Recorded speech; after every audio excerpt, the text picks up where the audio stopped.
मध्य प्रदेश के संदर्भ में बात करेंगे, जहां पर कि किसान कर्ज माफी का मुद्दा एक बार फिर से सियासी बहस का केंद्र बना हुआ है। धार में आयोजित एक कार्यक्रम के दौरान कैबिनेट मंत्री विश्वास सारंग ने कमलनाथ सरकार की कर्ज माफी योजना को फर्जी कहा और कोऑपरेटिव बैंकों की खराब स्थिति के लिए पूर्ववर्ती यानी कांग्रेस सरकार को जिम्मेदार ठहराया। उन्होंने कहा कि 15 महीने की कांग्रेस सरकार की नीतियों से बैंकों पर नकारात्मक असर पड़ा। वहीं मंत्री सारंग के इस बयान पर पूर्व मुख्यमंत्री कमलनाथ ने कड़ा पलटवार किया। उन्होंने कहा कि कांग्रेस सरकार ने 2 चरणों में लगभग 27 लाख किसानों का 11,647 करोड़ रुपए का कर्ज माफ किया था और भाजपा पर सरकार गिराने का आरोप लगाया।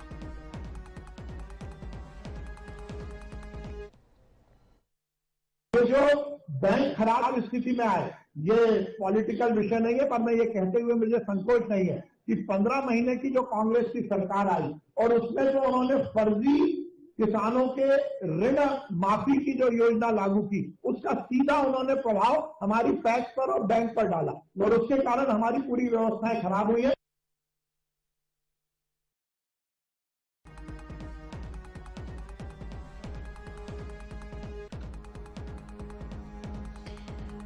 और इस खबर पर ज्यादा जानकारी के लिए आइए सीधे रुख कर लेते हैं राजधानी भोपाल का, जहां हमारे सहयोगी गौरव गुप्ता मौजूद हैं। कर्ज माफी मुद्दे पर आमने सामने ये दल दिखाई देते हैं और ऐसे में गौरव, आपसे समझना चाहेंगे कि अब तो सियासी पारा चढ़ा हुआ है इस पूरे विषय पर। जिस तरह से कोऑपरेटिव बैंकों की हालत पर आरोप लगाया विश्वास सारंग ने, और ये बड़ा बयान है मंत्री का, जब उन्होंने कहा पूर्व सीएम कमलनाथ पर पलटवार करते हुए कि किस तरह से किसानों की कर्ज माफी का दावा किया और साथ ही साथ उन्होंने कहा कि सब कुछ होते या कहें कि गलत करते हुए भी जो ठीकरा था वो भाजपा सरकार पर फोड़ा गया। गौरव, देखिए बिल्कुल, क्योंकि अब जो किसानों का कर्ज माफी का मुद्दा है वो आज से ही बल्कि तभी से गरमाया हुआ है जब कांग्रेस के बाद बीजेपी सरकार दोबारा से सत्ता में स्थापित हुई थी। उसके बाद से ही लगातार किसानों की कर्ज माफी को बीजेपी लगातार उसको धोखा बताती आ रही है और इसी के चलते विश्वास सारंग ने अपने 2 साल के रिपोर्ट कार्ड को पेश करने के दौरान ये आरोप लगाया कि जो कांग्रेस शासन के दौरान कमलनाथ ने जो कर्ज माफी की थी किसानों की, उसकी वजह से बैंकों की हालत काफी ज्यादा खराब हो गई है, क्योंकि कोऑपरेटिव बैंक पूरे कृषि व्यवस्थाओं को लेकर कर्ज भी देते हैं और उनकी तरफ से अगर जो कोई कर्ज माफी होती है तो वो भी कोऑपरेटिव बैंक के माध्यम से ही की जाती है। और विश्वास सारंग के इस बयान के बाद अब कमलनाथ ने भी इस पूरे मामले को लेकर ट्वीट किया है और उन्होंने साफ तौर पर इन पूरे आरोपों को सरासर झूठ बताया है। कमलनाथ ने अपने इस ट्वीट में साफ तौर पर यह कहा है कि जो भी आरोप लगाए गए हैं वो पूरी तरह से झूठे हैं और जब कमलनाथ की सरकार मध्य प्रदेश में काबिज हुई थी उसके बाद करीब 11,000 करोड़ का कर्ज किसानों का माफ किया गया था। इतना ही नहीं, कमलनाथ ने अपने इस ट्विटर हैंडल पर यह भी लिखा है कि अगर कांग्रेस की सरकार आगे भी शासित रहती तो जो बचे हुए किसान हैं उनका भी कर्ज माफ किया जाता। और इसके बाद कमलनाथ ने बीजेपी सरकार पर यह आरोप लगाया है कि जो बाकी के किसान हैं उनको सरकार ने धोखा दिया है और अगर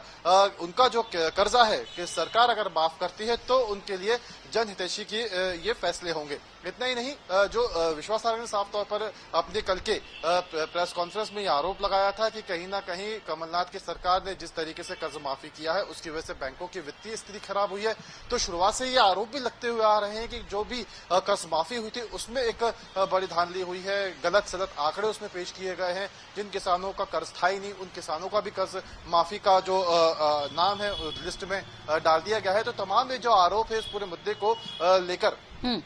लेकर लगातार लगते हुए आए हैं। और अब कमलनाथ ने जो बीजेपी सरकार खास तौर पर कहें विश्वास सारंग का जो कल का बयान आया था उसको लेकर अपने सोशल मीडिया हैंडल पर ये पोस्ट डाला है। इतना ही नहीं, जो कमलनाथ है उन्होंने बीजेपी पर यह आरोप भी लगाया है कि गलत तरीके से बीजेपी ने कांग्रेस की सरकार गिराई है और इसके अलावा